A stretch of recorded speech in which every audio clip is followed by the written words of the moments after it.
Alright, so we're on our way to go pick up a super that we're kind of in the middle of. We introduced the buyer to the seller and vice versa. This is a little bit of a unique situation because we're kind of just in the middle. What we're going to do is we're going to pick up the super from its owner, which is quite a ways up north, and then we'll bring it back to the shop and we're going to do some mild upgrades to it and then ship the car out to its new owner, which lives out in the Boston area. In this day and age, though, to reduce the complication of buying a car, we often prefer to try to do things in cash if possible, simply because it just reduces the stress of whether checks are going to clear or people holding on to the deal until the check does clear. So what we're doing now is we're going to the bank to get a substantial sum of money out to go buy this super. And we recommend you do that anyway, but keep in mind nowadays most banks run on what they call a minimum daily operations amount. So you need to go into your bank the day before and make sure they have the amount of cash on hand that you need, which we did yesterday. But here we go.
Alright, so for the most part, everything about this little car has been above average, and we're kind of happy about that. However, one little thing we're going to be doing, we're putting the battery back into the engine bay, simply because the new owner wants it like it's supposed to be. The second thing is, this thing has a little bit of an excessive oil leak, if you will, and it's because the head gasket had a leak around the wrist pin or the guide dowel. So we're going to address that as well, because the new owner doesn't want to have to address that later. And that's all fine and well. This is definitely an example of a slippery slope, because while we're here, the airbox and a few other things are getting painted. The radiator got painted. One of the tabs was broken on it anyway, so it needed to be addressed. So we're just kind of cleaning it up a little bit. What we're trying not to do is we're trying not to make this an excessive build. We just want to simply be able to make a few minor cleanups and move on. The only other slight red flag on this car is the transmission. It pops out of gear when you're in third, and most certainly when you're in reverse. So hopefully we can make some adjustments on that. The worst case scenario, we have to take it out and redo it. It is what it is. Anyhow, so yeah, today we're going to pull the head. Now, the approach we're going to do on this is a little bit unique in the sense that I don't like to completely tear down the entire motor, meaning carbs and taking all that jazz, if I don't have to, just for the sake of removing the head. We'll take the airbox off for space considerations, but other than that, I'm going to try to pull the carbs, intake, and head all as one. Let's get started. First thing we got to do, well, the radiators are out, so we already got the fluid draining. Now we're just going to get the oil out of the way, just because. Okay, so to kind of recap where we're at, we got all the vacuum, air, radiator, heater, all those lines disconnected from the intake manifold section. We got the carburetor mount disconnected, all things that would bore you to watch doing. Now I've loosened up all the cam cover nuts, and before I try to take these off, I always give them a light tap, kind of pop the seal clean. Nothing crazy, nothing hard, just a little tap tap. Okay, again, they're all loosened up. That typically helps me take this off without either damaging the gasket or stressing the cam cover. Now at this point, see that? Now at this point, we're going to go ahead and get the timing chain released. Now you have to release the tensioning mechanism down here, push back, lock it down as long as it's got some slack in it. But before you do that, you have to advance this chain to where you can get to the master link so you can separate these. And at that time, before you remove that master link, I'll show you in a minute what you do. Get some good heavy gauge wire and have them tied off. You don't want this chain falling down to the bottom of the oil pan. It is a nightmare to fish out if it does. So that's the next step we're going to do. Okay, so with the car somewhere near top dead center, the master link, which is starting to come into play here, should be fairly close in this proximity. Now, we've all seen the infamous book that shows using pliers to turn the cams. I'm not saying don't do that, but I am saying think about what that is. Because if your channel locks or whatever it is you're using to pull these back slips, you have metal that's breaking off, and where's it going? Into the oil pan. I'm just not a big fan of it. They produce a tool that does just that. These are cam pliers. And what you do is you slide them into the holes of the cam and you advance them. Now, two things. One, take spark plugs out. It becomes infinitely easier when you do that. Other thing is bump the car in the ignition to get it somewhere close. That will help you a lot. Because if the car is 180 out, you can crank it for quite a long time before you get to that master link. Anyway, here we are. So the next step I'm going to do is we're going to now secure with wire coming off of this to make sure that this chain doesn't fall. And at that point, I'll loosen up the tensioner and then we'll pop the master link out.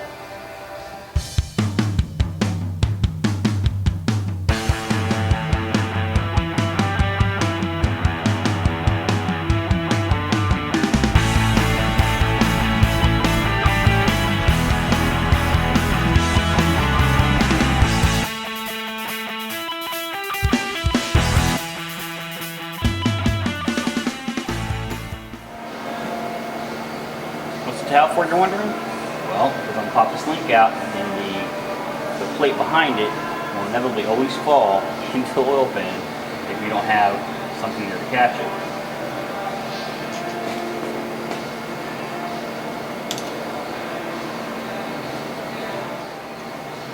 There. Now all I'm going to do is loosen up the tensioner, drive it back. That's it.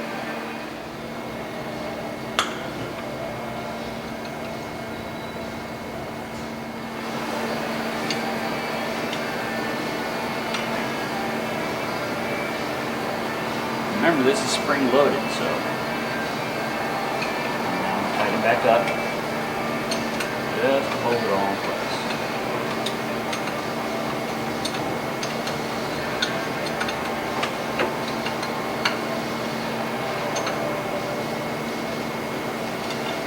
That's it.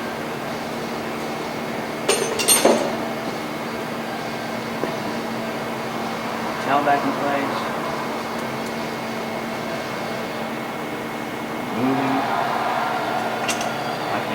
That's all you gotta do. See, if I didn't have that towel in place, that would have fell. Good reasons.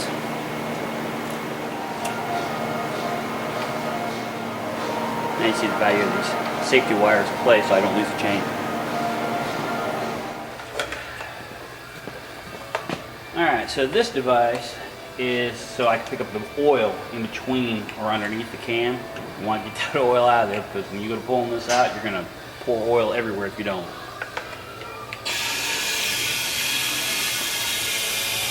And as you see, it's just pulling it on out in a vacuum. And by the way, while I'm doing this, I've taken off the exhaust manifold, and it's just hanging off the side, but it's disconnected from the head. Now that's the time when you want to take a rubber mallet, not a hammer. And you want to start tapping the head around a little bit because you want to start trying to break that seal of the head gasket to the block, to the head itself. It's just going to make that relationship a little easier to get that stuff out of there. Now it's important to know this is a perfectly functioning car. It wasn't leaking engine coolant into the block. It was just the oil was secreting outside of the head on the exterior of the gasket. It's something that it wasn't a huge concern, but it was something we're going to address now before the car goes live its life on the other side of the country.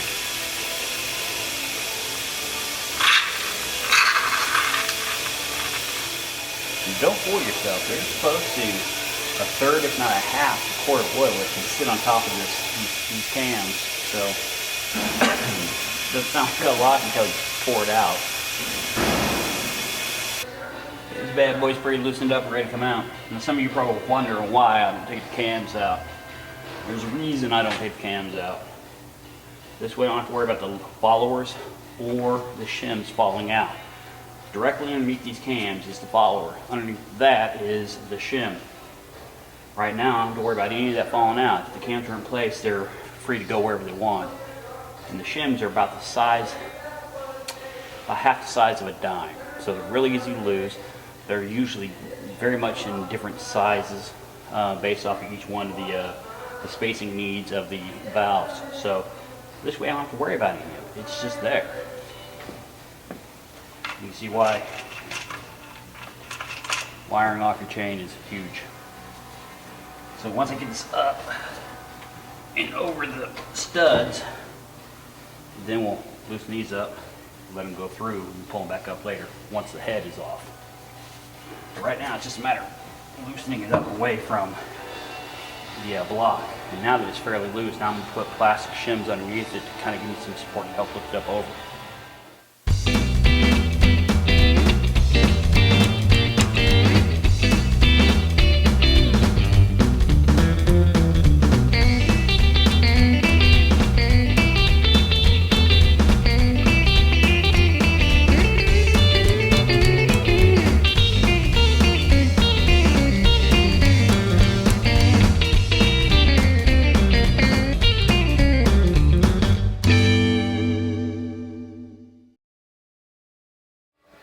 Okay, so what you're saying is the reason why we had an oil leak around the head gasket.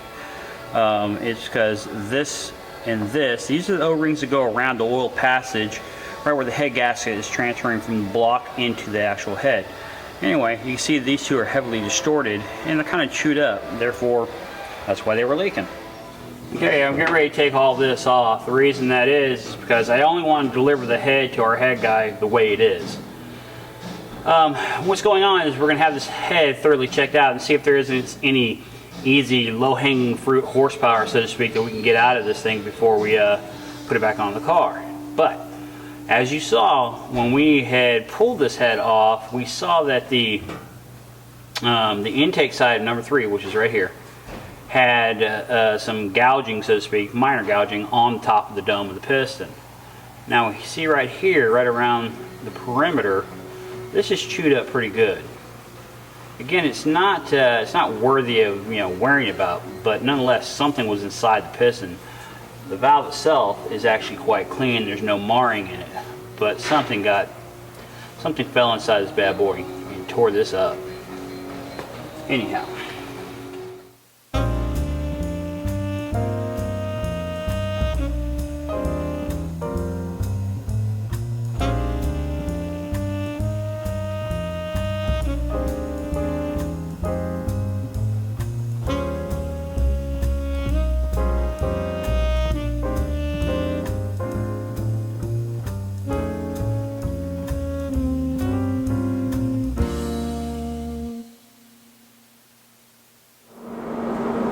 As always, get used to the noise. We're a shop, we're not a Hollywood production studio. Alright, so one of the things we're going to address is the new owner of this car wasn't down with the 3,000 clamps that are in here for this heater system. Now I got to give it to the previous owner. Got to give it to him. He's had this car for 30 years, maintaining it himself. And the car, for the most part, is in spectacular shape.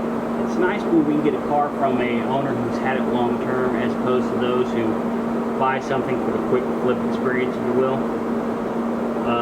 But anyway, so we're going after the heater assembly. Now, who knows what we're going to find there. I'm sure you've seen in plenty of our previous videos where we pull out heater assemblies and there's a complete family of vermin that had occupied that space for some time, and we're hoping we're not going to find that here, but nonetheless the heater's coming out for a multitude of reasons. One, we got to change the hoses. Two, the new owner wants to make sure it's not a hostel for critters. Okay, so our refreshing of a super project. Got the heater out, as you can see, and the heater is in not that bad a shape so far. All we need is heater hoses, a heater valve, a heater cable, a heater motor. Other than that, it's mint. Anyway, I guess I was being a little facetious. So now we are going to do the exploratory stuff. You know,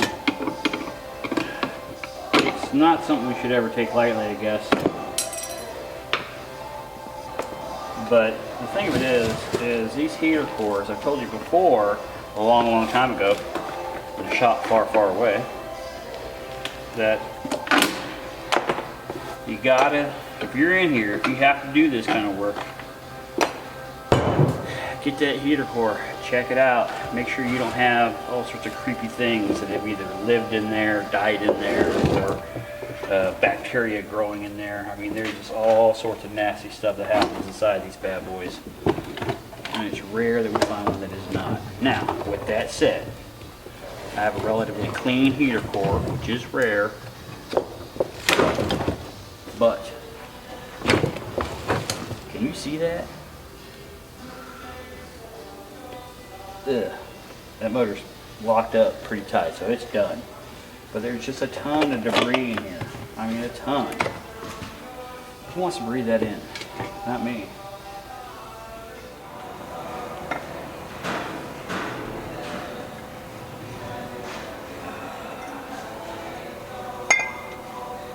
Okay, so the only real dilemma we had at this point was, as you could tell, it's something that fell into the number 3 cylinder at some point in time. And as usual, excuse the noise around here, we're welding. Anyway, so what we have is a little bit of marring, fairly good scars here and there. So what we're going to see is if we can hone this out and save it. If not, the next step could very well be pulling the motor and just doing a new set of pistons and barrels. Anyway, so that's where we're at on this. And for those of you who didn't know, yes, you can pull the cylinder sleeves out without removing the motor. I don't subscribe to this being for the advocate, but nonetheless, it can be done. Alright, as always, excuse the noise. Alright, so our super project, it's actually, again, it's in really good shape, but we're not going to say that there's any transmission issues just yet, simply because we have to solve for X. And what do I mean by that? Well, first of all, I have not modified this at all yet, but I can't say that I have issues with it popping out of gear if I have this much movement. So I need to include what else is there first before we say transmission has issues. And here's what we know so far. Okay, I'm gonna hold this in place so you can see the movement that goes on. That's too much slack there. And if you can see right here, there's too much movement right here on the arm. Also, right here, there's too much movement on this arm. So between this movement on the arm, this one's movement on the arm, too much slack on the cable, too much travel in general. Missing the spring that goes right here for tension, and the spring that's right here is not even remotely strong enough. We got things we need to address first before we can diagnose what is or is not right about the transmission. We do know that it shifts quietly, we know it shifts cleanly and smoothly. However, we know when we're in the forward gears, which is third, which drives the rod back, we know that we had issues. And we also had same kind of issues in reverse, although that is the opposite direction. Still, you know, there seems to be an awful lot of unique travel. We have no problem shifting in the second, so I don't believe I have a synchro issue whatsoever. Anyhow, so before I start condemning transmissions or expecting them to be rebuilt. We need to make sure that all the mechanisms are in proper order. So if you look right here, you can see how this shouldered, very specific bolt, shouldered pin is moving around quite a bit. And that is not uncommon on a mechanical clutch. So basically the backside of the arm is starting to wear away. So what we have to do is we have to get that flaming hot, and we got to weld it up and then re-drill for the shoulder. That'll solve that problem. Now obviously we can just ignore it and adjust it out. The thing of it is it's only going to continue to get worse. So we have to address it now because there's no time like the present. Alright, so we treated this with a wax and grease remover, and this is pretty stout steel. That's probably 3/8 thick, so you've got to have your welder pretty hot in order for you to be able to weld that hole up and to get good melding temperatures.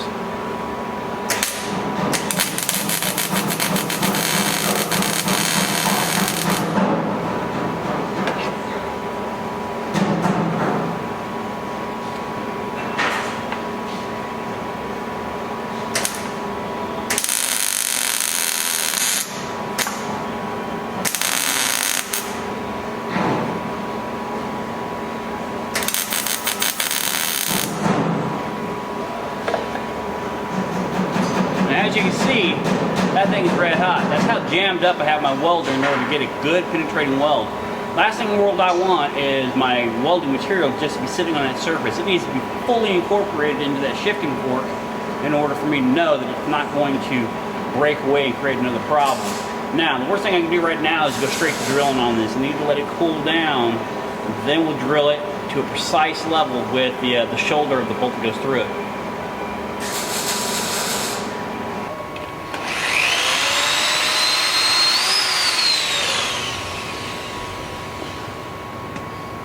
Alright, so we fully welded it back up. We've given the back wall a lot more strength than what it had. More importantly, now that we're all the way up to a 5/16 drill bit, this should be right about what an 8mm shouldered bolt should be.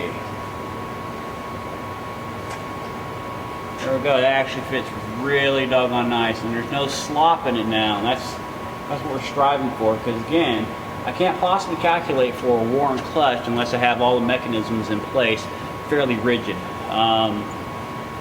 So now when this is matched up to this, at least I'll have to anticipate any kind of give on that fork. And we've actually seen these break because they wear so much. Because that's a fairly soft steel compared to the hardened bolt that's going through them. So the bushing side of this seems to be okay. However, again, we're missing other hardware items that we need to replace. But at least we're going in the right direction with this.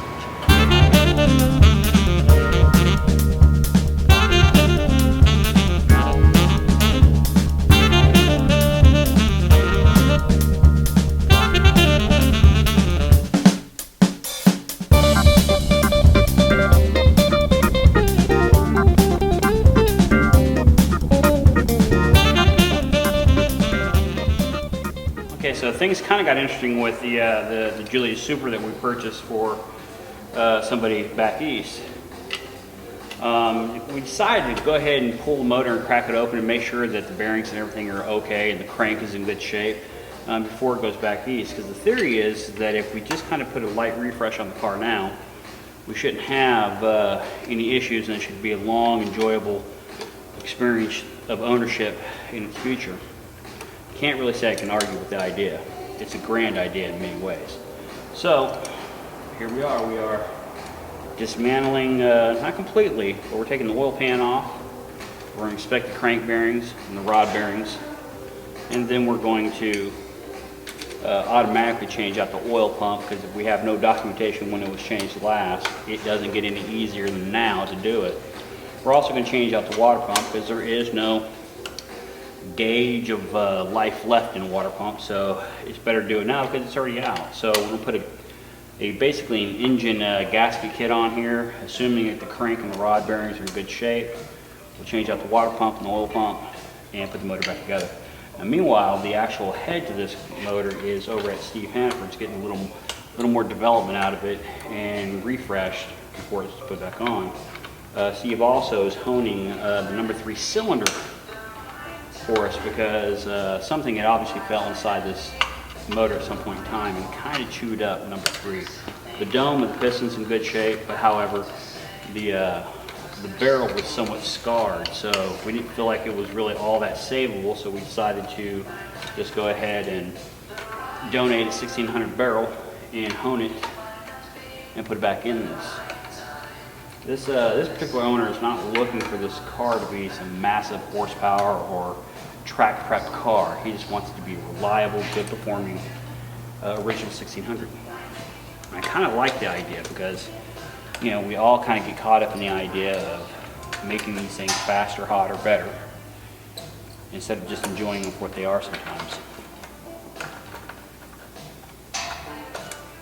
Now, the reason I'm using a speed wrench versus a ratchet or an impact tool is because these are still bolts going into aluminum castings. I don't want to jeopardize stripping the threading at all. And I'll also do the same thing when I go to put these back on. I'll use a speed wrench to slightly snug them, and then I'll torque them from there. And you're also going to see that I use anti-seize. The reason I'm using the anti-seize is mostly to preserve the threadings from any connection action between the steel bolt and the aluminum threadings. It just makes good sense. And it is really easy to strip out these threads.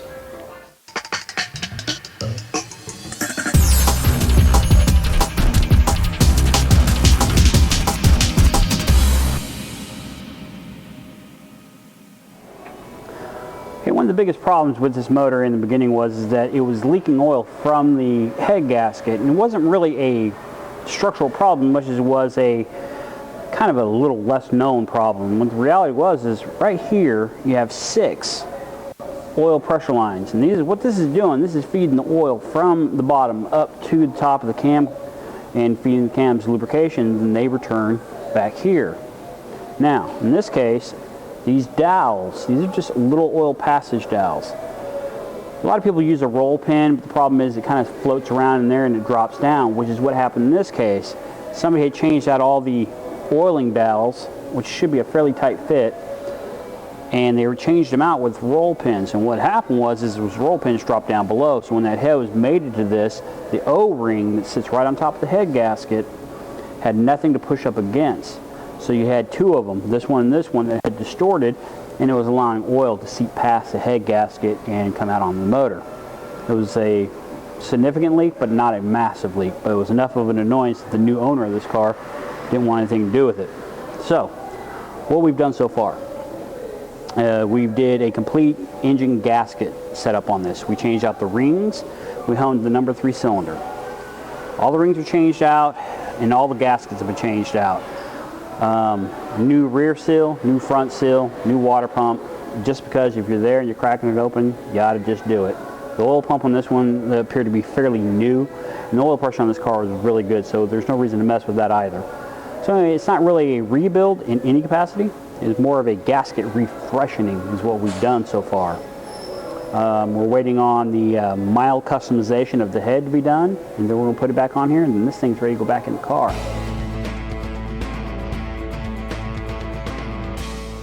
Okay, so both of our European suppliers provide similar fuel cell type tanks. But there are a couple things about these tanks that I wish were fixable that weren't until now. And that is that when you use these aftermarket tanks, you have to sacrifice your fuel gauge for an aftermarket fuel gauge that matches the fuel sender in these. Well, we kind of got a solution for that, and I'll show you what that is. Okay, so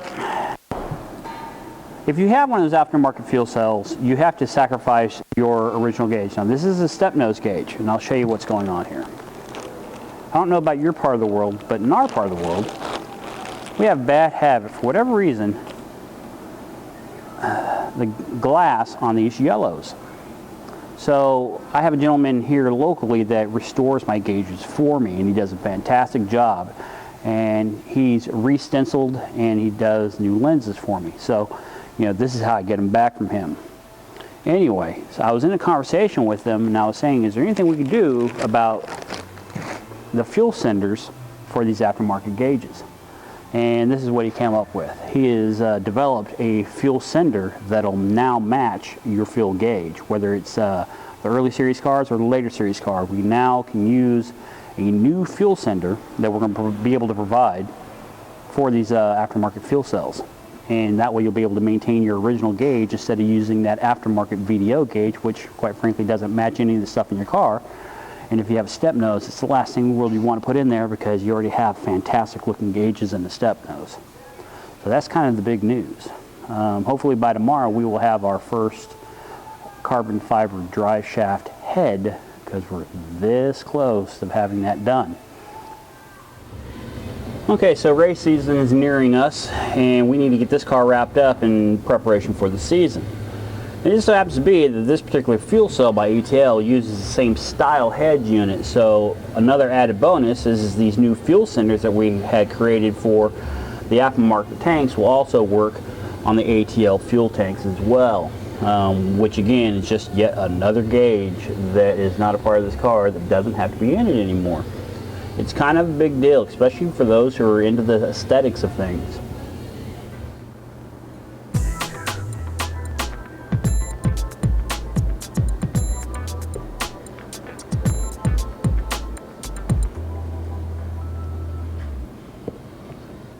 Okay, so Jacob is finishing up the seat back for our green Super. The material that this was made out of was just fine enough. However, when we were looking at it, the customer noticed that the seat back just kind of really was very loose in its fitment, and it was obviously replaced at some point in time, but it wasn't really as tight as it should be. So Jacob decided to resolve that problem, and when he peeled back the seat back, it turned out that the stuffing underneath it was never really addressed, or if it was addressed poorly. So he refoamed the entire seating surface as to help tighten up the fitment of the seat. This is one of those things that when you buy seat covers, you tend to save money on the actual seat cover itself, but the seat covers don't compensate for the fact that material has thinned out on your seats over time. And this is a perfect example. I don't know if this particular one was a kit or if it was made, but one thing for certain, it was probably made just off of the existing seat surface, and it wasn't compensating for the lack of material that had eroded away over time. So that's one of those things. If you're going to buy seat covers, just be advised that seat covers don't compensate for the fact that your seats have changed over the last 50 years, and that the seating surface is broken down and that material needs to be replaced in order for that cover to look right.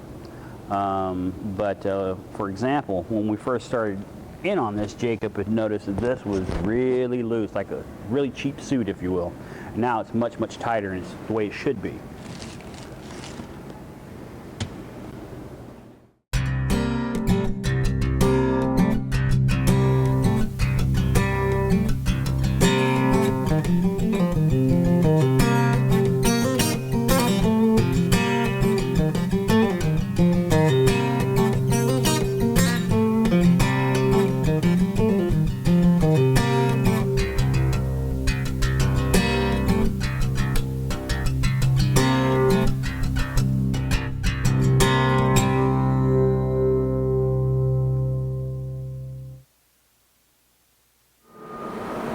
Okay, as usual, excuse the noise. This is something that's been in development with us for, gee whiz, almost a year now. And we're at that point where we're almost done with it. What is it you're looking at, you're asking yourself? Well, I'll tell you.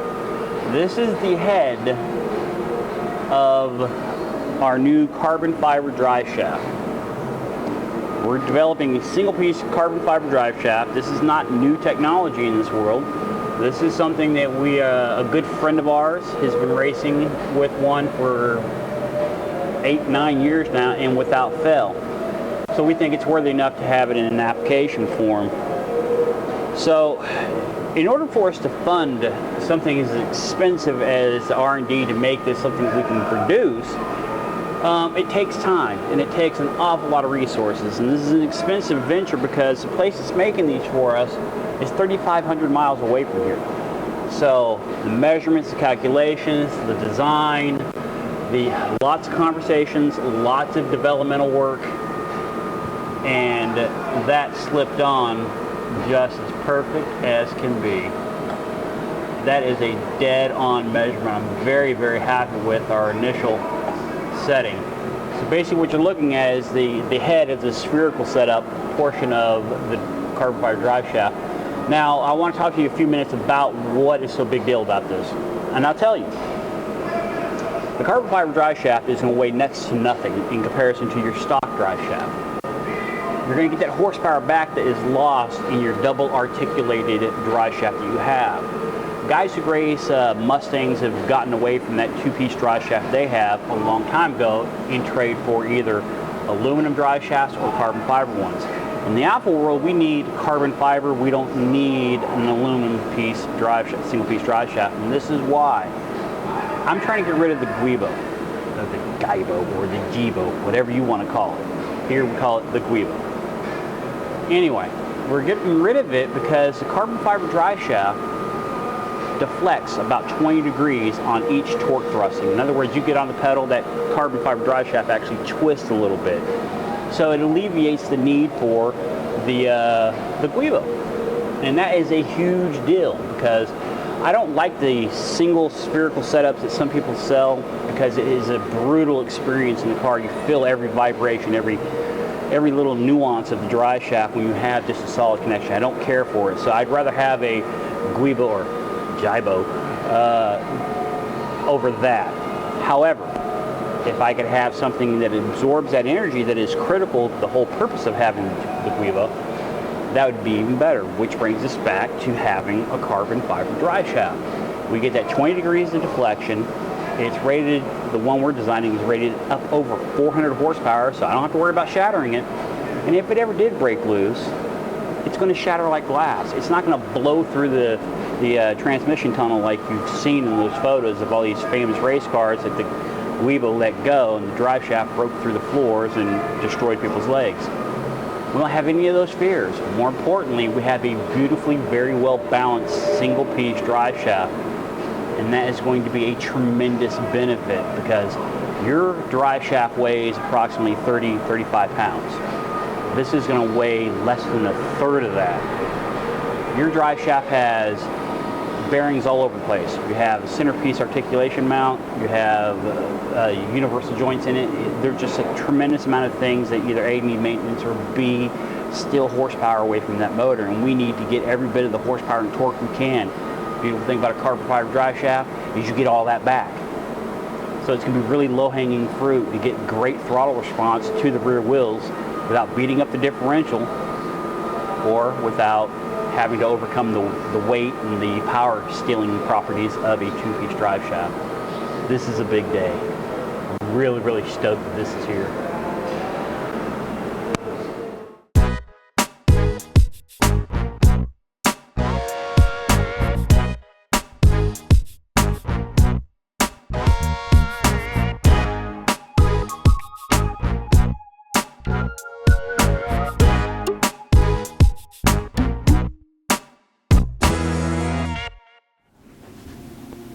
So we're not a big fan of the seat kits because it doesn't compensate for the deterioration of seats over the years. But carpet kits are pretty nice. Some of them are better than others, so be careful who you buy from and what it is you're buying and the material it's made of. Jacob did a little forethought here. When you buy a carpet kit, the carpet kits don't come exactly matched up against everything, so there's going to be spots where there's no carpet, and you're going to see what's underneath it. So what Jacob did is he ordered up some vinyl in the same tone as the carpet kit, and this goes in all the places where the carpet kit comes to this point and comes down. There's a gap. Okay, this way is the way it was done from the factory as well, but this gives everything a much cleaner effect. However, what you will really notice is when you don't have them there, you'll see those flaws in the carpet kit. So this is not a part of a carpet kit you would get. This is something you need to order. You only need maybe a yard of the stuff, and you're going to be cutting them up in strips like this just for the under the carpet effects where the two areas don't come completely together.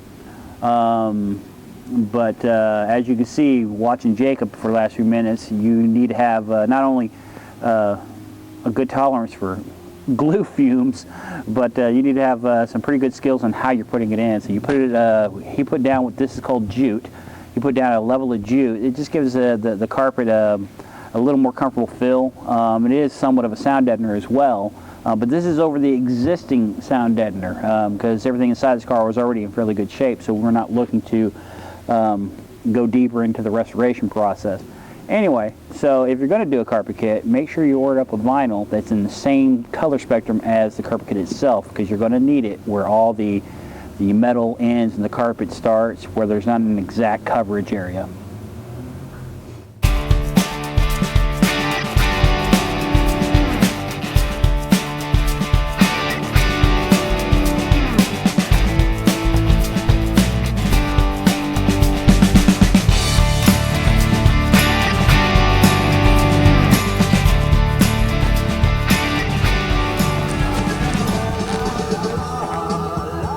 Now, I don't want to get too creative with how my car looks, but this is something a lot of people could probably really stand to use. Turn this off for you. What we have here is a stereo head unit that's meant for, quite honestly, motorcycles, and it's made by a company called Kicker. This is just a controller. Everything is ran off of my phone. In other words, as soon as I turn on the car, if I want music playing, it'll energize, pair to this, and it'll start pumping sounds through. The benefit of having something like this is I don't have to chop up my dash to put something in. The other thing that's a huge benefit of this is it can be far more discreet, and I can still enjoy having some music in the car. Now, I'm not trying to fool anybody with some kind of massive sound system. I have 4 simple speakers in the back on the parcel tray, and that's it. This runs with its own 50-watt amp that is underneath the dash. It's about the size of I don't know, a really big phone, if you will. But anyway, so it's fairly small. It also has capabilities of tying a phone jack into it. In other words, I can have one of those 1.5 millimeter tethering cords coming off my phone directly to the amp, so you can actually get far better sound. But quite honestly, I'm not terribly concerned with having some massive quality sounds. If I did, then I'd put in a real stereo. Don't fool yourself though, or don't let me kid you. This actually does very, very well. For a little 50-watt amp, I can really turn the stuff up quite loud. Basically, the biggest notes that you lose in a car, the stereo system, is your mids and highs. This system kind of floats in those mids and highs, so you can really hear the sounds, and it's not really degraded at all. But anyway, so what I did was I took an old correct ashtray that was, you know, sun-baked and kind of just done, and it wasn't worth anything. I took out the ashtray itself, and I put this in there, and I put in a little bit of plastic sheeting, and I plastic welded it into place so it doesn't look atrocious or hacked up sitting inside here. Anyhow, it's just food for thought. For those of you who wouldn't mind having a stereo, but you just can't stand the idea of putting something in the dash, you don't want to occupy the glove box, this isn't a bad way to go. It's small, it's very discreet, and you almost have to point it out to see it.